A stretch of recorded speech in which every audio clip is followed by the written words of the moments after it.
नमस्कार। ज्योतिष शास्त्र में श्रद्धा और विश्वास रखने वाले सभी जातकों का पारलौकिक जगत चैनल में बहुत बहुत स्वागत है।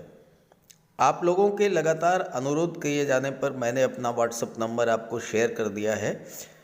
आप इस नंबर के अलावा कमेंट बॉक्स में दिए गए किसी भी नंबर पर कांटेक्ट मत कीजिएगा। दूसरी बात, एक दिन में ही लगभग 400 प्रश्न प्राप्त हो चुके हैं, तो सभी का उत्तर दे पाना तो संभव नहीं है, लेकिन 10 महत्वपूर्ण प्रश्नों का उत्तर मैं प्रतिदिन आपको देता रहूँगा। तो आप व्हाट्सएप देखते रहिएगा और उसमें आपको अपने प्रश्नों के उत्तर मिल जाएंगे। चलिए आज के विषय पर बात करते हैं। आज के वीडियो में हम बात करेंगे तुला राशि के जातकों की कुंडली में दिसंबर 2022 में अलग अलग डेट्स पर बनने वाले गज केसरी राजयोग के बारे में। मैं आपको ये भी बताऊंगा कि ये राजयोग आपकी कुंडली में किन किन डेट्स पर और किन किन भावों में बन रहा है, ताकि आप उसी के अनुसार अपनी प्लानिंग कर सकें। सबसे पहले ये समझें कि गज केसरी राजयोग बनता कैसे है। गज केसरी राजयोग देवगुरु और चंद्रमा की युति या दृष्टि संबंध से बनता है, और साथ ही साथ चंद्रमा पर शुक्र की दृष्टि पड़ने से और चंद्रमा पर बुध की दृष्टि पड़ने से ये राजयोग बनता है। ये इतना श्रेष्ठ राजयोग होता है कि अगर किसी जातक की जन्म कुंडली में बन जाए तो उसे धन संपदा, संतान सुख, स्त्री सुख, माता पिता, भाई बहनों का सुख, मान सम्मान, यश, कीर्ति, ये सब जीवन भर प्राप्त होता रहता है। जहाँ तक गोचर की बात है, ये राजयोग हर व्यक्ति की गोचर कुंडली में हर महीने कुछ विशेष तिथियों पर बनता है, लेकिन आपको इसकी जानकारी नहीं होती है, इसलिए आप इसका लाभ नहीं ले पाते। हालांकि ये राजयोग मात्र 2.25 दिन के लिए बनता है, तो बहुत से दर्शकों ने ये जानना चाहा है कि इतने अल्प समय के लिए ये राजयोग बन रहा है तो इससे क्या होगा। तो मैं आपको बता दूं कि किसी भी राजयोग का लाभ 2 दिन तो क्या 2 घंटे में मिल जाता है, अगर आपकी जन्म कुंडली में राजयोग बनाने वाला ग्रह मजबूत स्थिति में हो या आपके जीवन में उस ग्रह की महादशा या अंतर्दशा गतिमान हो। ये राजयोग इतना श्रेष्ठ होता है कि इस राजयोग के दौरान किसी भी शुभ कार्य की शुरुआत की जाए, जैसे आपको कोई प्रॉपर्टी खरीदनी हो, शेयर या गोल्ड में निवेश करना हो, मकान बनवाना हो, वाहन खरीदना हो, किसी जॉब के लिए अप्लाई करना हो, किसी सरकारी योजना से लाभ के लिए आवेदन करना हो, शादी ब्याह के रिश्ते तय करने हो, विदेश जाना हो, नए व्यापार व्यवसाय की शुरुआत करनी हो, यात्रा देशाटन पर जाना हो, कोई धार्मिक या मांगलिक आयोजन करना हो, अगर आप इस राजयोग के दौरान उस कार्य की शुरुआत करते हैं तो उसमें सफलता और लाभ के प्रबल योग बनते हैं। यहाँ एक और महत्वपूर्ण बात मैं शेयर करना चाहूँगा कि अच्छे समय का इंतज़ार करने से बेहतर है वर्तमान को ही अच्छा बनाया जाए। साथ ही जब भी आपके जीवन में शुभ समय आए, शुभ योग बने, तो उसका पूरा लाभ उठाया जाए। इसी उद्देश्य से ये वीडियो अपलोड कर रहा हूँ, ताकि आपको शुभ समय की, शुभ मुहूर्त की जानकारी हो सके, आप शुभ समय पर शुभ कार्यों की शुरुआत करें और उसका पूरा लाभ उठाएं। ये विश्लेषण आपकी चंद्र राशि के आधार पर किया जा रहा है, और वीडियो के अंत में मैं आपको ग्रहों के उपाय भी बताऊंगा। तो चलिए वीडियो शुरू करते हैं। तो ये है तुला राशि के जातकों की कुंडली। आपके लग्न के स्वामी दैत्य गुरु शुक्र हैं, जो कि कुंडली के पराक्रम भाव में बुध के साथ लक्ष्मी नारायण योग बना रहे हैं और भाग्य भाव पर दृष्टि डाल रहे हैं। अब यहाँ पर देखिए, बुध बहुत ही महत्वपूर्ण भूमिका में है, क्योंकि बुध भाग्य भाव के स्वामी होकर पराक्रम भाव में बैठे हैं और शुक्र के साथ लक्ष्मी नारायण योग बना रहे हैं। तो सीधी सी बात है कि दिसंबर का महीना तुला राशि के जातकों के लिए कोई भी नई शुरुआत करने के लिए बहुत ही अच्छा है, क्योंकि पराक्रम, पुरुषार्थ और भाग्य साथ देगा। साथ ही साथ लक्ष्मी नारायण योग है, जो कि आपको लक्ष्मी की प्राप्ति कराएगा। गज केसरी राजयोग किन किन डेट्स पर बनने से बनने जा रहा है, इस पर चर्चा करने से पहले मैं एक महत्वपूर्ण ज्योतिषीय सूत्र के बारे में आपको बताना चाहूँगा। जब दो ग्रह और खास करके शनि और गुरु जैसे ग्रह किसी भी इवेंट को वेरीफाई करें, किसी भी भाव को प्रभावित करें, तो उस भाव से संबंधित फल प्राप्त होते हैं। अब यहाँ देखिए, शनि चतुर्थ में है, देवगुरु षष्ठम भाव में है। शनि की दृष्टि देवगुरु पर पड़ रही है, तो षष्ठम भाव के फल आपको प्राप्त होंगे दिसंबर में भी और 17 जनवरी तक, क्योंकि 17 जनवरी के बाद शनि राशि परिवर्तन करके पंचम में आ जाएंगे और फिर शनि और गुरु का ये संबंध नहीं बन पाएगा। क्या इसका परिणाम मिलेगा? क्या क्या इसके रिजल्ट्स आ सकते हैं? शनि और गुरु जब छठे भाव को प्रभावित करेंगे, तो छठा भाव नौकरी का होता है। तो सबसे पहली बात तो ये है कि अगर आप नौकरी के लिए प्रयासरत हैं तो नौकरी मिलने का योग बनेगा। शनि पंचम के भी स्वामी हैं, यानी छात्रों के लिए, शिक्षा प्रतियोगिता के लिए ये समय बहुत अच्छा रहेगा। पुरानी किसी स्वास्थ्य संबंधी समस्या से भी आपको राहत मिल सकती है। शुक्र और बुध आपको इतना धन दिला देंगे कि अगर कोई कर्ज है तो आपको उससे राहत मिल जाएगी।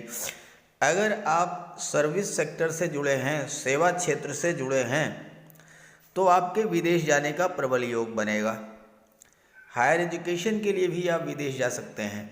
आपके घर में किसी धार्मिक या मांगलिक कार्यक्रम का आयोजन भी हो सकता है।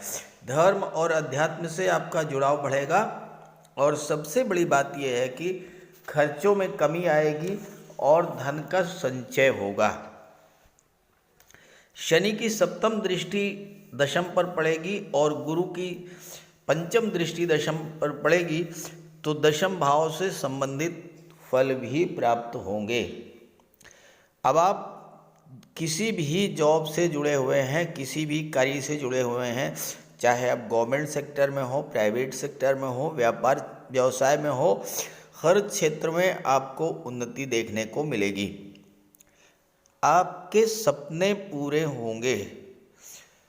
खास करके अगर आप शनि से संबंधित व्यापार व्यवसाय कर रहे हैं, रियल एस्टेट, प्रॉपर्टी डीलिंग या कंस्ट्रक्शन का कार्य कर रहे हैं, बिल्डर हैं, आर्किटेक्ट हैं, बिल्डिंग मटेरियल सप्लायर हैं, या आप देवगुरु से संबंधित कार्य करते हैं, शिक्षक हैं, काउंसलर हैं, लीगल एडवाइज़र हैं, फाइनेंशियल एडवाइज़र हैं, वकालत से जुड़े हुए हैं, न्यायपालिका से जुड़े हुए हैं, या फिर आप धर्मगुरु हैं, पुरोहित हैं, कथावाचक हैं, धार्मिक कर्मकांड कराते हैं, तो ऐसे सभी जातकों के लिए दशम भाव के शुभ फल आपको प्राप्त होंगे।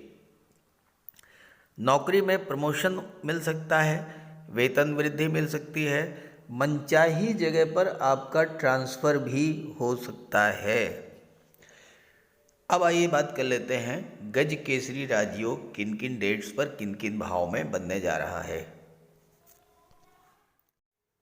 पहली डेट है 8 दिसंबर प्रातः 1:44 पर। इसका मतलब 8 दिसंबर और 9 दिसंबर दोनों ही दिन गज केसरी राजयोग आपकी कुंडली में प्रभावी रहेगा। चंद्रमा का गोचर मिथुन राशि में होगा और ये जो गज केसरी राजयोग है वो देवगुरु के द्वारा नहीं बल्कि बुध और शुक्र के द्वारा बनाया जाएगा। जैसा मैंने आपको बताया कि जब चंद्रमा पर बुध की दृष्टि पड़े या शुक्र की दृष्टि पड़े तब भी गज केसरी राजयोग बनता है, और 8 दिसंबर और 9 दिसंबर को बनने वाला जो ये गज केसरी राजयोग है ये बहुत ही महत्वपूर्ण होगा, क्योंकि ये भाग्य भाव में बन रहा है और इन 54 घंटों में आप जिस भी कार्य की शुरुआत करेंगे उस कार्य में सफलता ज़रूर मिलेगी, क्योंकि भाग्य पूरी तरह से आपका साथ देगा। कोई काम आपने पहले शुरू किया था, वो कार्य अधूरा रह गया था, नहीं हो पाया था, उस कार्य को आप शुरू कर सकते हैं। नए व्यापार व्यवसाय की शुरुआत कर सकते हैं। नौकरी की तलाश शुरू कर सकते हैं, नौकरी के लिए आवेदन कर सकते हैं। कोई भी कार्य जो है वो आप शुरू कर सकते हैं। बुध और शुक्र पराक्रम भाव में है और चंद्रमा की दृष्टि पराक्रम भाव पर पड़ने से नए नए आइडियाज़ आपके मन में आएंगे, आप नए इनोवेशंस करेंगे, कार्य क्षेत्र की रुकावटें दूर होगी। बुध हैं बुद्धि के कारक, शुक्र हैं धन के कारक, तो आप अपने बुद्धि बल, अपने ज्ञान, अपने इंटेलिजेंस और अपने कौशल के बल पर धन की प्राप्ति तो करेंगे ही, कार्य क्षेत्र की रुकावटें दूर होंगी, काम में मन लगेगा और साथ ही साथ जिस भी कार्य की आप शुरुआत करेंगे, खास करके अगर आप कला से संबंधित कोई कार्य शुरू करना चाहते हैं, वाणी और बुद्धि से रिलेटेड कोई कार्य, या आईटी सेक्टर, कंप्यूटर कम्युनिकेशन या मैनेजमेंट के क्षेत्र में कोई कार्य शुरू करना चाहते हैं, शेयर मार्केट में कोई कार्य करना चाहते हैं, तो उन सब कार्यों के लिए ये समय बहुत ही शुभ रहेगा। अगली डेट है 11 दिसंबर। 11 दिसंबर को बाद दोपहर 1:52। इसका मतलब 11, 12 और 13 दिसंबर तीनों ही दिन गज केसरी राजयोग आपकी कुंडली में प्रभावी रहेगा। चंद्रमा का गोचर कर्क राशि में होगा और चंद्रमा आपकी कुंडली में दशम भाव में गोचर करेंगे। देवगुरु की दृष्टि, पंचम दृष्टि चंद्रमा पर पड़ेगी। अब ये जो राजयोग है ये दशम भाव में बन रहा है, जहाँ से आपके जॉब, कैरियर, प्रोफेशन का विचार किया जाता है। और जो कर्क राशि है ये देवगुरु की उच्च की राशि है और चंद्रमा की स्वराशि है। तो ऐसे में इस राजयोग के बनने पर कार्य क्षेत्र में आप नए उत्साह के साथ अपना कार्य शुरू करेंगे। कोई नया व्यापार व्यवसाय आप शुरू कर सकते हैं। नौकरी में हैं तो प्रमोशन के लिए प्रयास कर सकते हैं। अगर अभी तक आप ये डिसाइड नहीं कर पा रहे थे कि आपको कौन सा कार्य करना है, तो अब आप ये तय कर पाएंगे कि आपको किस दिशा में जाने से सफलता मिलेगी, क्योंकि चंद्रमा है आपका मन, देवगुरु हैं आपके ज्ञान, बुद्धि और विवेक। देवगुरु की दृष्टि चंद्रमा पर पड़ने से आपके ज्ञान, बुद्धि, विवेक में वृद्धि होगी। आप फैसला ले पाएंगे कि आपको कौन सा कार्य शुरू करना चाहिए। आप अगर ऑलरेडी जॉब में हैं, अपने बॉस, सहकर्मियों से संबंध सुधारने का बेहतर समय है और व्यापार को नई ऊंचाइयों पर ले जाने का भी ये समय अच्छा रहेगा। आप अपने व्यापार का विस्तार भी कर सकते हैं, धन का निवेश भी कर सकते हैं। और चूँकि सप्तम में राहु बैठे हैं, राहु की दृष्टि लाभ के भाव पर पड़ रही है, तो आपको इस समय अचानक से अपने कार्य का प्रतिफल, अपने परिश्रम का फल प्राप्त होगा। अगली डेट है 16 दिसंबर। 16 दिसंबर को बाद दोपहर 2:04 पर चंद्रमा राशि परिवर्तन करेंगे और राशि परिवर्तन करके कन्या राशि में गोचर करेंगे। चंद्रमा का गोचर कुंडली के 12वें भाव में होगा। हालांकि 12वें भाव में गज केसरी राजयोग उतना अधिक प्रभावी नहीं होगा, लेकिन देवगुरु की दृष्टि में अमृत होता है और जिस भाव पर देवगुरु की दृष्टि पड़ती है उस भाव को गंगा जल की तरह पवित्र कर देते हैं देवगुरु।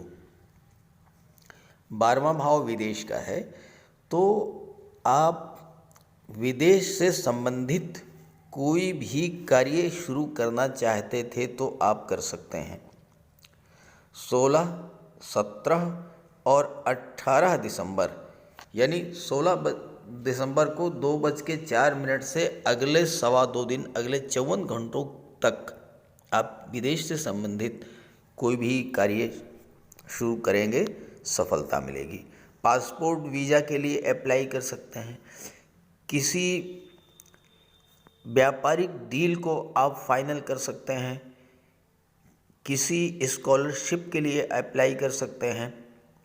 विदेश सेवा में जाने के लिए आप आवेदन कर सकते हैं, या किसी विदेशी कंपनी, किसी मल्टीनेशनल कंपनी में नौकरी पाने के लिए भी आप प्रयास कर सकते हैं और आपको सफलता मिलेगी।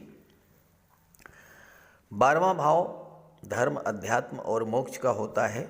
देवगुरु धर्म और सत्कर्म के कारक होते हैं, तो ऐसे में आपके घर में कोई धार्मिक या मांगलिक आयोजन भी हो सकता है। बच्चों का विवाह, बच्चे का जन्म, इस तरह का कोई कार्य आपके घर में होगा। कोर्ट कचहरी के मामले हैं, उसमें भी आपको राहत मिलेगी और आपकी रुचि धर्म अध्यात्म में बढ़ेगी। दान पुण्य आप कर सकते हैं।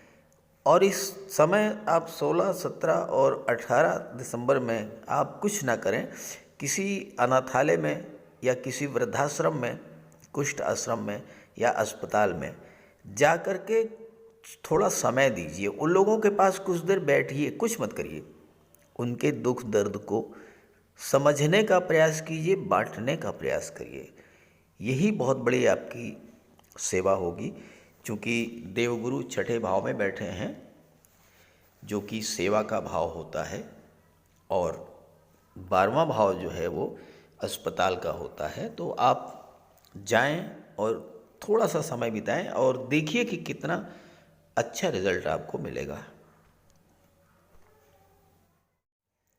अगली डेट है 20 दिसंबर। 20 दिसंबर को प्रातः 2:57। इसका मतलब कि 20 और 21 दोनों ही दिन गज केसरी राजयोग आपकी कुंडली में प्रभावी रहेगा।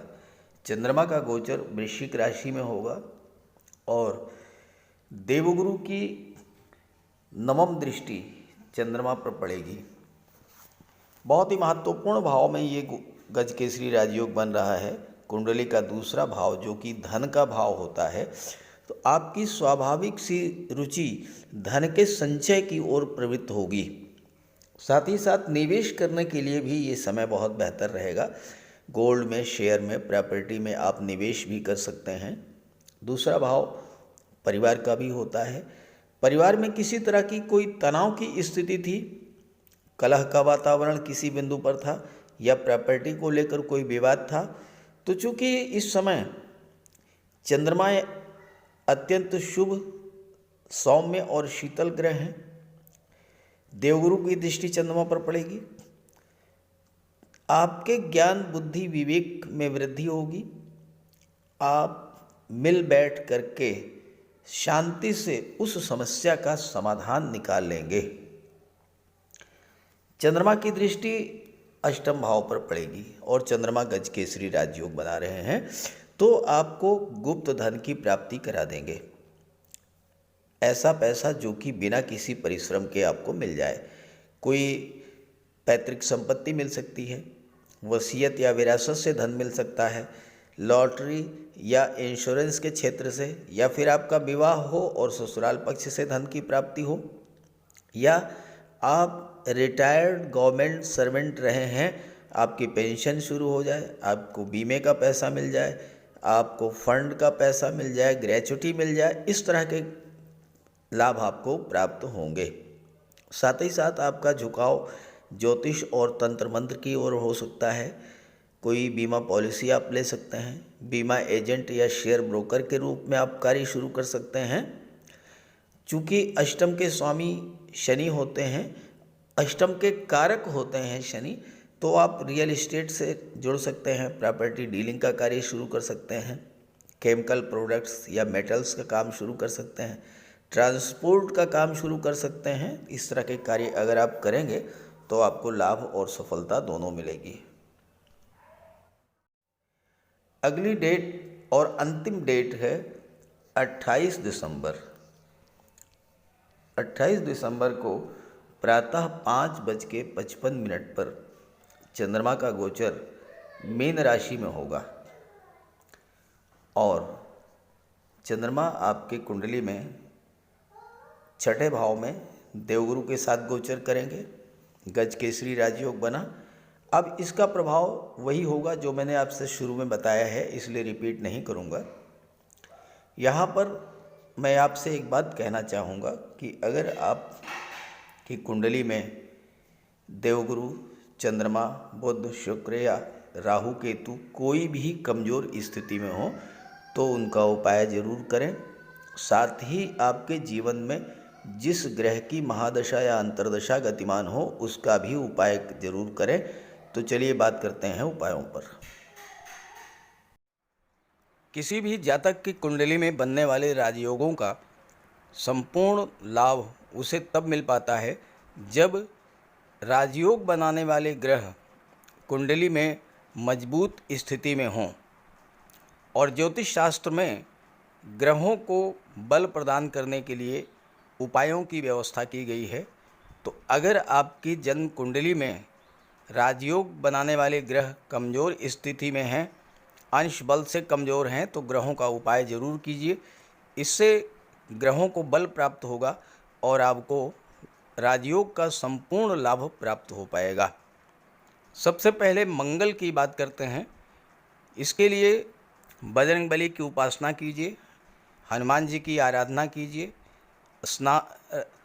हनुमान चालीसा का पाठ कीजिए, हनुमान जी के मंदिर में जाकर के उनके चरणों में बैठिए और उनके चरणों का सिंदूर अपने मस्तक पर धारण कीजिए। मंगलवार के दिन स्नान के बाद लाल वस्त्र धारण कीजिए। मंगलवार का व्रत रखिए। हनुमान जी को सिंदूर में चमेली का तेल मिलाकर के अर्पित करें। हनुमान जी को चोला चढ़ाएं और मूंगा धारण कर सकते हैं, लेकिन किसी योग्य ज्योतिषी से परामर्श लेकर। और मंगलवार के दिन लाल वस्त्र, गेहूँ, गुड़ और तांबे का दान करने से भी मंगल को बल प्राप्त होता है। जहाँ तक देवगुरु की बात है, देवगुरु बृहस्पति को प्रसन्न करने के लिए गुरुवार का व्रत रखिए। 5 गुरुवार, 11 या 43 गुरुवार का व्रत रखें। घर में केले का एक वृक्ष लगा लें और उसकी सेवा करें। स्नान करते समय पानी में हल्दी या केसर मिलाकर स्नान करें और हल्दी या केसर का तिलक लगाएं। भूल करके भी गुरु, साधु, संतों का, माता पिता का अपमान ना करें। माता पिता, गुरु और वृद्धों का सम्मान करें, उनकी सेवा करें और उनका आशीर्वाद प्राप्त करें। तोते को चने की दाल खिलाएं, इससे बुध और गुरु दोनों प्रसन्न होते हैं। पुखराज भी धारण कर सकते हैं गुरुवार के दिन, लेकिन योग्य ज्योतिषी का परामर्श लेकर ही कोई रत्न धारण करें। ज़्यादा बेहतर यह है कि हल्दी की एक गांठ पीले वस्त्र में बांधकर अपने बाजू में बांध लीजिए और पीले रंग के वस्त्रों का ज़्यादा प्रयोग कीजिए। चादर, तकिए, गिलाफ ये सब पीले रंग के रखिए, पर्दे। शुक्र को बल प्राप्त हो, इसके लिए माता लक्ष्मी की उपासना कीजिए और 21 या 31 शुक्रवार को व्रत रखें। शुक्रवार के दिन सफ़ेद रंग के वस्त्र, चीनी, चावल, दूध और दही, घी से बने पदार्थों का सेवन करें। और शुक्रवार के दिन सफ़ेद वस्त्र, चावल, चीनी, घी, श्रृंगार सामग्री, कपूर, मिश्री और दही, इन सब चीज़ों का यथाशक्ति दान करें। डायमंड धारण कर सकते हैं, लेकिन हीरा धारण करने से पहले योग्य ज्योतिषी का परामर्श ले लें। महिलाओं का सम्मान करें। शुक्रवार के दिन कन्याओं को खीर और मिष्ठान का भोजन कराएं। इत्र का प्रयोग करें। घर को साफ सुथरा रखें और भगवान शिव को श्वेत पुष्प अर्पित करें। जहाँ तक बुध की बात है तो बुधवार के दिन तुलसी का पौधा लगाकर उसकी सेवा करें। गाय की सेवा करें। गाय को हरा चारा खिलाएं। हरियाली बढ़ाने वाले पौधे लगाएं और दान करें पौधों का, क्योंकि बुध को हरा रंग अत्यंत प्रिय है। बुधवार को घर के मेन डोर पर पंच पल्लव का तोरण लगा दें और किन्नर को दान देकर उसका आशीर्वाद प्राप्त करें। देवी दुर्गा के मंदिर में हरे रंग की चूड़ियाँ दान करें। गणेश जी की उपासना करें और साबुत हरी मूंग हरे कपड़े में बांधकर अर्पित करें। बुधवार के दिन हरे रंग के रुमाल, मोजे और टाई का प्रयोग करें। ओम बुम बुधाय नमः इसका एक माला जाप करें। पन्ना धारण कर सकते हैं, लेकिन परामर्श के बाद किसी योग्य ज्योतिषी से। और ना तो झूठ बोलें और ना ही किसी को अपशब्द कहें। जहाँ तक शनिदेव की बात है तो कम से कम 19 और ज़्यादा से ज़्यादा 51 शनिवार का व्रत रखें। पीपल के वृक्ष के नीचे सरसों के तेल का दीपक जलाएं। शनिवार के दिन एक प्याले में, एक कटोरी में सरसों का तेल लेकर के उसमें अपना चेहरा देखिए और फिर उस तेल को दान कर दीजिए। उड़द से बनी पंजीरी, पकौड़ा, चीला, बड़ा, इन सब का सेवन करिए। सरसों के तेल में बने भोज्य पदार्थों का सेवन कीजिए। शनिवार के दिन कंबल, जूता, चप्पल, लोहा, काला तिल, काला उड़द, काले वस्त्र और जटा वाले नारियल दान दें। नीलम धारण कर सकते हैं, लेकिन नीलम धारण करना किसी योग्य ज्योतिषी से परामर्श लेकर धारण करें, क्योंकि नीलम रंग से राजा भी बना देता है और कभी कभी अगर नीलम आपके लिए शुभ नहीं हुआ तो राजा से रंक भी बना देता है। इसलिए नीलम का प्रयोग बहुत सोच समझ कर करें। ज़्यादा बेहतर ये है कि आप गरीबों की हेल्प करें।